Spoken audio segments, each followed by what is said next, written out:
So if you wanted to get really good at drawing portraits, why would you bother with sculpting?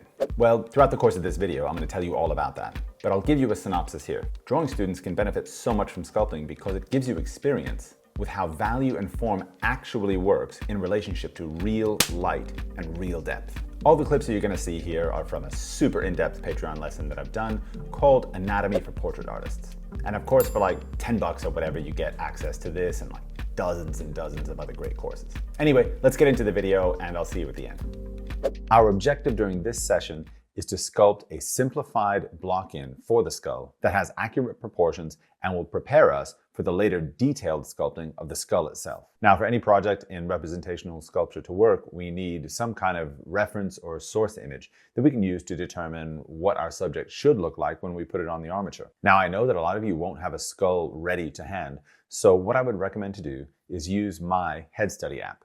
The Head Study app has 4 different 3D models, a super simplified planes of the head, a skull, an écorché model, and a complex planes of the head. And what's even better, they're all in exactly the same proportion. So we can be sure that when we block in the simplified planes of the head model, that the proportions we use there will correlate perfectly with the skull that we're going to be working on in the next segment. Now that I've opened the Head Study app and I've got my simplified planes of the head model ready, I'm going to look at it first in profile view. This is one of the 4 major views that we're going to use when we're referencing our sculpture to our subject. This is because one of the tools that we're going to be using is our naive sense of observation, meaning that we're going to be comparing the silhouetted shape of the subject versus our source image. And in fact, that's one of the first things that we're going to do when we block this in. So let's get started. Now I'm going to take a measurement on the Head Study app and see where the back line of the jaw is in relationship to the overall width. Now when I take that measurement on the Head Study app, I find that the back edge of the jaw should end at the exact center of our head overall. Now I'm going to take a measurement with my drawing tool and see where that exact center is. This vertical line here then should represent the center when we view the head in profile. I'm going to go ahead and also trace that line over to the other side. So let's call this profile block in done, and we're going to switch to the second view. In this next phase, we're going to create a silhouette from the front view. So we're going to start out in pretty much the same way by establishing a flat shape and filling in the form afterward. Now starting on this side, the first thing that I see is that when viewing it in profile, the front plane of the face doesn't come far enough back in relationship to what we see in the Head Study app. So I'm going to draw a line for where I feel the edge of that plane needs to go. Now, naturally, the downward facing plane at the front of the head also needs to move back because it's connected to that top plane. I think right around here is where it should go. Now, in addition to that, I think the meeting of these planes is also lower. So I'm drawing on the surface where I think temporal line plane shift meets side plane of the face. Now, if we turn this around, we can get a sense of how to reshape this plane. Given that these are relatively flat planes except for a small amount of convexity, this simply means I'm going to need to shave off a rather large section of form from the front of my sculpture. Now I'm going to have to do the same thing to the other forward-facing plane and to shave some off the forehead as well. Now I'm going to redraw the center line, going to redraw the plane break lines, and I'm going to work on unifying my new plane shape. More than anything, this is the realization that I want you to take away from this process. Values, as we see them in drawing and in paint, are a sort of abstraction. There's something that we're observing and creating an analog for. In sculpture, values are real. If a plane faces the light, it'll be bright. If it faces away from the light, it's going to be dark. In sculpture, you have the power and the capacity to create real values and real lighting concepts, which should in your mind create a connection between form and values, which, believe me when I say, is a totally indispensable tool for a 2D artist. So what I want you to do is double and triple check your proportions, make sure your plane breaks are clean and that they have a good linear design that helps you see them even more clearly. Trust me when I say that what we do in this stage is going to benefit us so much when we start sculpting the skull in detail. In fact, I promise you that the skull that you make later will not be better than what the block-in is that you have today. Now I'm going to take out for the first time this rasping tool because I want to start to remove the clay that's behind the ocular cavity and the temporal fossa. And this tool is perfect for that. If you're a little bit new to anatomy, you're very much going to find this a journey of discovery. If we were just sculpting what we already know, what would be the point? But you'll find that your initial block-in and your initial carving might not be as controlled or realistic. That's okay. The beautiful thing about this is that it's clay and it's real and it's right in front of you. By that I mean drawing, by its very nature, in graphite on flat surfaces, is a very abstract exercise. We're trying to create an illusion of depth. When you're working in 3 dimensions, the depth is real. You don't have anything that you have to fake or any effect that you need to make. It's all there in front of you. So if you can see a skull, you can sculpt a skull.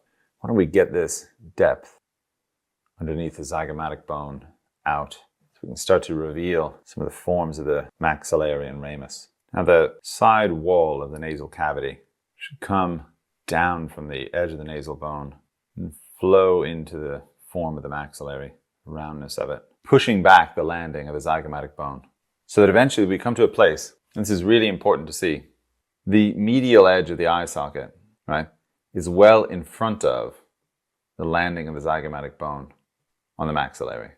So there should be a clear tilt backwards in between these 2 points. That is case in point for why the eye socket is a downward facing plane. Once again, it's revealed to us in no uncertain terms, because we're actually making the form itself. There's nothing flat or interpretive about what we're doing. We're making real planes, real form. And it's fascinating. I can't help myself. Now, being that I am a teacher of portrait drawing primarily, we've reached now one of the first core elements that I want to point out to you that I think is going to directly impact your understanding of portrait drawing.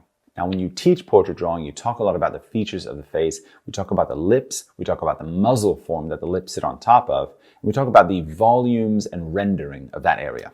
Now, quite frequently, I'll indicate how the muzzle form is a rounded volume that the lips sit on top of, meaning that the outside corners of the mouth are much further away from us in depth than the center is. By sculpting the maxillary bones, we can see really clearly the roundness and volume of that muzzle form, and how, when light hits it from one direction, there is a natural gradation from lighter to darker on one side, and also from top to bottom. This is the form that the lips sit on top of, and it makes a major impact on everything we do in terms of rendering that area of the face. Of course, naturally, I understand I can say that over and over and over again. Why is it so important to talk about it here while we're sculpting the skull? When you see and feel something in 3 dimensions, it becomes so much easier to understand in a holistic way. After all, I can look down on the muzzle form and actually see that roundness taking place in depth. Even when you're drawing a live model, very often you're drawing it from a distance, at which point, in fact, the face looks somewhat flat to you. This is the connection that sculpture makes between the theoretical knowledge of the roundness of the muzzle form and the actual physical presence of it. Now, let's bring out that superciliary arch. Make that intense brow ridge that we associate to the male skull. Now, the external orbital apophysis on this right-hand side needs to stick out from the frontal bone in the same manner. I'm trying to observe that exact gesture, the gesture of that silhouette on this side, which should be similar to this side. What I'm doing now is just making a couple notations on the surface of the skull, drawing in order to create landmarks that I can use to help me understand the spatial relationships between the features that I'm elaborating on right now. This will disturb the surface, of course, on the more rendered side. I don't think we're in a place yet where we need to worry about disrupting what a finished surface might look like. I think we're still in a fact-finding stage where the majority of our effort should be solely focused on proportion, creating new observations, trying to observe the various depths that are being created. Now that we've come to the stage where the essential forms of the skull have been sculpted and we're getting into a space where we need to refine a little bit these forms to become more realistic, I want to set up some expectations for where you should need to take this project in order to get the most out of your experience. At the very beginning of this course, I talked about the extent to which I think anatomy can be truly useful to portrait artists. And it was this: wherever it affects the surface form of the head, that is where my primary interest lies. If we use this criteria to set up our expectations for what kind of refinements need to be made to this skull, we can pretty easily answer questions like, do I need to include this or not?